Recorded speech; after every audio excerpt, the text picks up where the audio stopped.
What's up guys, it's your boy Rodonis here. Welcome to my channel. This is my very first video ever on YouTube. I'm pretty excited, looking forward to the journey, looking forward to see where I can take and build this and what opportunities come as a result of this. I came here just to spread peace, positivity, and just share a different vibe while I'm here. So while I'm here, I'm probably just going to be sharing some personal projects I've been working on, just give my different tips, tricks, and advice of different things I've learned while working throughout this industry, and just essentially do some fun different things with this platform and just see what I can do with it. So tap in with me during this journey. It's going to be a marathon, not a sprint, but it's going to be a fun ride. All right guys, tip number one, you want to make mistakes. Mistakes help you learn, mistakes help you grow.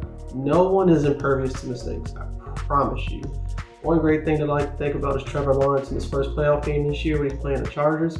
This man threw 4 straight interceptions, which is the biggest mistake a quarterback can make, just at all. The coach, the owner, the GMs had decisions to make. Do they want to pull this guy out? Do they want to put a backup in to try to salvage this game? But they all collectively came together and decided, you know what, we're just going to leave him in the game, see what happens, and we think that he can lead us to a victory. So they did that. And not only did Trevor Lawrence persevere and not throw another interception, this man threw 4 straight touchdowns and won his team the game. A very unlikely feat, something very difficult, and just something like very unlikely for someone, one, as young as he was, as little player experience as he had, and just someone in just such a very, very, very unlikely position to succeed. He had a couple choices to make. He could have just sat, complained, pouted, and blamed everybody else, which good chance that he actually did that. But the most important thing is that he did not quit. And that's the thing I really want to stress about. Not quitting, owning your mistakes, and taking it and applying it to making yourself bigger and better. You have to utilize your mistakes to make yourself the most perfectly imperfect version of ourselves, because we're never going to be where we want to be, and when we are where we want to be, there's always something you can do to improve. So never stop, never want to get complacent. All right, so tip number 2, you want to practice, practice, practice. Keep honing your craft. Nothing is ever complete. You're never done learning. You're always a student of the game. I'm even practicing right now. I basically did this exact same video last night, but I came and re-recorded it because the shadow behind me was just so irritating. I was just like, nah, I'm not putting that video out. So what I did was, I just waited for the sun to come out because I knew it was an overcast day and the light spill was going to be very smooth and a very even roll off. So when it came inside, I projected it over a certain way so that way the shadow behind me is not as harsh as it was, which you'll see in this video clip that I'll show you. Athletes, performers, singers, songwriters, dancers, everyone practices. Athletes practice from Monday to Saturday, and then when the big game comes Sunday, they're prepared. They've done film, they've done scouting, they've done warm-ups, they've done strength and conditioning. You do all of those things to prep as an athlete, because when the time for the big game is Sunday, you want to give the audience and the fans the best show possible, and you want to perform at the highest level on every given Sunday. Same with performers. Whenever they have a big concert coming up, they're not just going through and just showing up and just doing a concert. Some people do, and those are people that give lackluster performances and leave their fans disappointed. But the ones that go an extra mile and give a great show for their fans are the ones that do sound check, that do A&R, check the way the staging is. Like, there's a lot of configurations that go into a great show. And as opposed to just saying, oh, okay, I'm a great performer, I'll just let that be my catalyst for just making a great show, I'm going to make sure that everything is done properly leading up to it to make sure I give my fans the best experience possible. And as creators, we need to do the same thing. When we're not doing a show, when we're not doing a performance, when we're not doing an event, we should be practicing. Go out into your local area, just take some random pictures, take some pictures of your friends, do a short video of yourself. Even if you don't post it or put it out, just do it for yourself to help yourself learn new lighting techniques, help yourself learn new composition, or utilize new features without a camera you've been avoiding because you didn't know what they were. One good platform for utilizing free content is going on YouTube. Find your favorite photographers, videographers, creatives, and just learn from them. Watch their behind the scenes tutorials, watch their how I make this video, watch their short films, and just look at their compositions, look at their lighting, look at their setups, look at their staging, and just find a little bit of aspects that you can take from each of those individuals and just apply it to your own individual skill sets.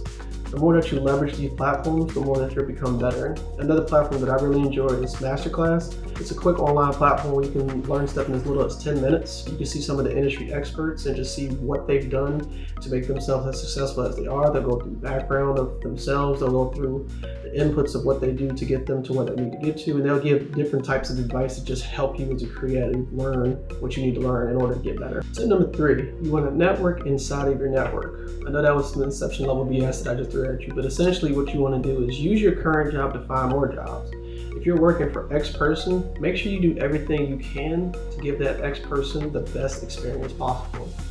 But in the intermittent time while you're doing so, you want to navigate around the people around them, give them a great experience as well, and you want to go up to them, network, let them know who you are, what you're doing, when it makes sense, and the time is right. You want to mingle with the crowd. You want to make yourself personable. You want to approach people. You want to be nice. You want to be cordial. You want to speak to everyone, the event staff, the waiters, the bartenders, even the security team. Like, you never know who knows who, and you're never going to know what that person can do for you and what you can do for them. So you always want to be nice. You always want to be personable and cordial and network within your network. A great way to leverage this as well is to leverage social media. A lot of us know various different people on social media platforms, so use that network to work with those people that you already know internally, and then work to get inside of the other people's network so you can have that second level connection to say, okay, I don't know who this person is, but since Johnny knows Jill, I can make that connection and create that rapport, and now I just have a new person that I can add to my network and utilize for new business.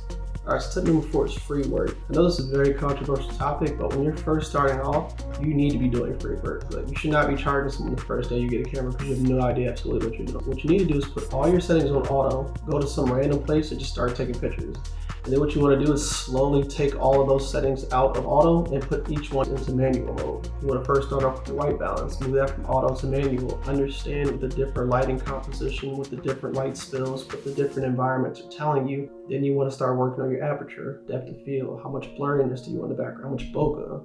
Then you want to go to your ISO. You want to see, hey, how much grain do I want in my video? Because the higher the ISO, the more grain I'm exposing into my image. And then so on and so forth. You want to slowly progress and get yourself comfortable understanding each of these different aspects of how a camera works. And then once you're able to do that, then you can go out and start doing some free work.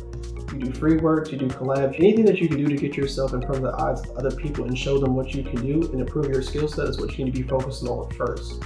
Once you do that, you establish a good catalog, a good portfolio, and you can start to understand the value that you're providing to clients. Then incrementally over time, you can start implementing paid shoots and paid work into your regimen over time. All right, guys, we're at the end of my TED Talk here. We're on step number 5. Tip number 5, action number 5. Pay to play.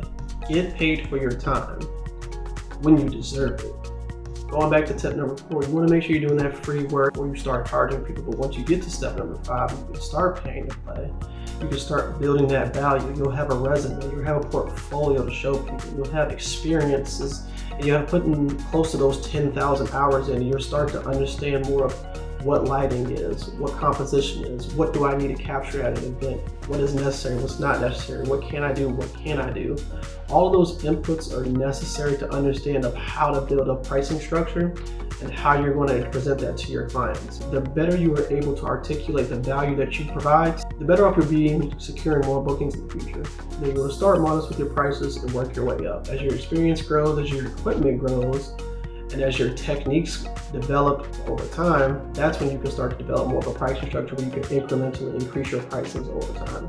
But you don't want to just start up with, let's say, $50 and just put yourself up to $200 in 3 months just because you've done 5 shoots in a row and people just think your work is good. You want to really sit down and evaluate what you're doing and how you're doing it, and provide more perceived value for people before you just start incrementally just increasing prices just because you want to increase them and make more money. That was 5 hopefully helpful tips on getting more consistent camera work. I implement these strategies into my business and have been doing so for so long. I know I've talked to a lot of people and told people these same things. You know, if you implement these things, you'll see more exponential outreach in your clientele, and you'll definitely increase your net worth. I definitely incorporate these tips. It's something I live by on a day-to-day basis because I want to make sure I'm the best I can be and continue getting better, especially doing videos like these. It's another just step in my practicing process to just help me hone my videography skills. As I mentioned earlier, this is my first YouTube video on my channel, so this will be a long journey. So I'm looking forward to see what I'll be for 6 months, year, or even 5 years from now if we're still using YouTube. Or if we go to YouTube Max or YouTube VR or YouTube XL or something, who knows. So definitely like, comment, share, and subscribe because I definitely want to make more of these videos. Challenge myself to get more in front of the camera since people think I'm a bot and I do all these big jobs and never show any pictures of myself. So a little bit of an uncomfortable experience. So if you guys can tap in with me, join me along this journey, it'll make me feel a little bit more comfortable, a little bit more at ease as I look to expand and build on my YouTube portfolio and figure out what I want to do in these what's the word? these self-directed videos. All right, so thanks. Hope you all have a good one, and y'all be easy, man. Peace.